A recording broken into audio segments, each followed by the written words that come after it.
CTV Calgary, local breaking news. Good afternoon. Alberta's teacher strike is officially underway, impacting over 700,000 students and their families. The teachers' union says both sides continue having conversations, but at this point, negotiations have not resumed.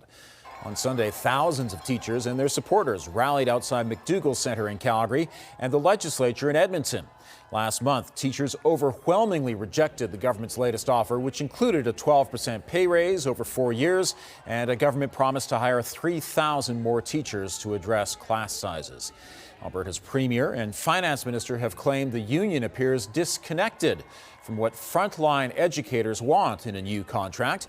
Teachers at Sunday's rally say it's clear what they're looking for.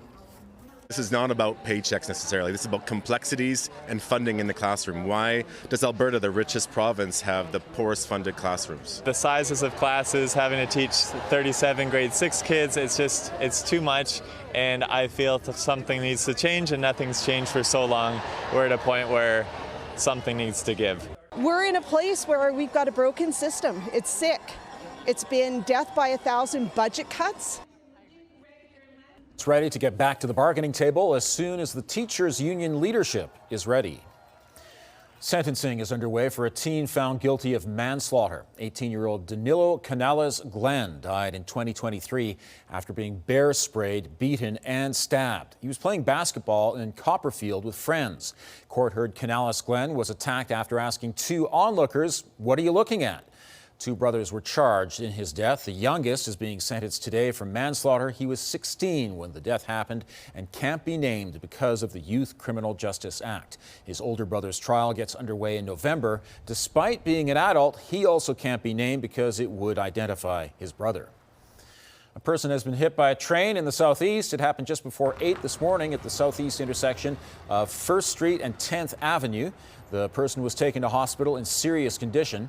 Police are still investigating and say traffic will be affected because of the train removal process. At the Lions Park C train station, someone fell onto the tracks this morning. Police say he was taken to hospital in stable condition and may have been hit by a C train. The line was shut down between Banff Trail and Sunnyside stations, and shuttle buses were brought in. Police are still trying to determine exactly what happened. Starting today, red light and speed on green cameras have resumed at the intersection of 16th Avenue and 10th Street Northwest.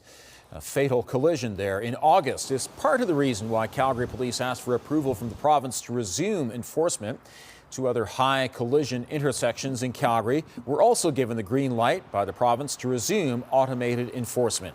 Last year, there were 29 fatal collisions on Calgary roads, a 10-year high. So far this year, there have been 25 fatal collisions. A black bear warning has been issued for a southwest community. The bear was spotted in Oakridge just before 8 Sunday morning. He was wandering along 90th Avenue in the green space close to the Glenmore Reservoir.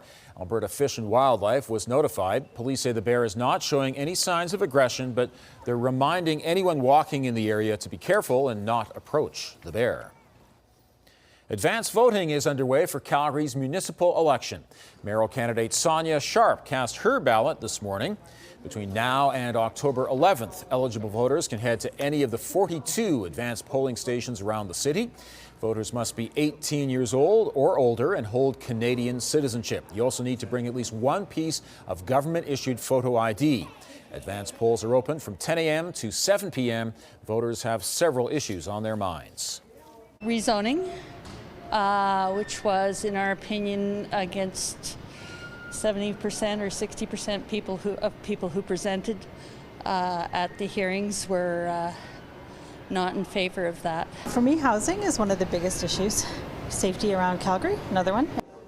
The Shaughnessy YMCA had waits of up to an hour to vote around midday. Other polls have little to no wait. There are also advanced polls at MRU, SAIT, the U of C, and at various care facilities, shelters, and hospitals. Election day is October 20th. If you wait until then, you will have to vote at your designated local polling station. Alberta's Premier is meeting with the Prime Minister today. Here's what she's expecting from Mark Carney's upcoming trip to Washington. I think it's the Prime Minister's job to show some courage in showing leadership on this. We're not going to be a G7 leader, and we're not going to be an energy superpower without the federal government making some decisions to build things again. So I would love to have a partner in Premier Legault in that as well, but I think it's important that the Prime Minister send a clear direction that Canada's open for business again. Danielle Smith gave a speech this morning to the Montreal Chamber of Commerce where she stressed the need to enhance interprovincial trade. This afternoon, she heads to Ottawa for her meeting with the Prime Minister before he departs for Washington. The Calgary Stampede has unveiled their poster for next year's event. Dana Lepp's When the Grass Dances has been chosen as the official poster. The 22-year-old's paintings focus honor the vibrancy of powwow traditions and intergenerational connections that continue to link communities to the Stampede. Dana says she first got the idea when she attended the opening ceremony of the Stampede 3 years ago. First day is when I experienced the powwow and everything. So I was not only very personally touched, but it just seems like such a big part, and I also see how people love it.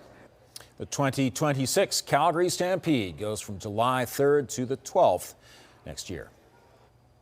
Thanks for joining us. We'll have more on the top stories coming up on CTV News at 5 and 6 or anytime online at ctvnews.ca/Calgary.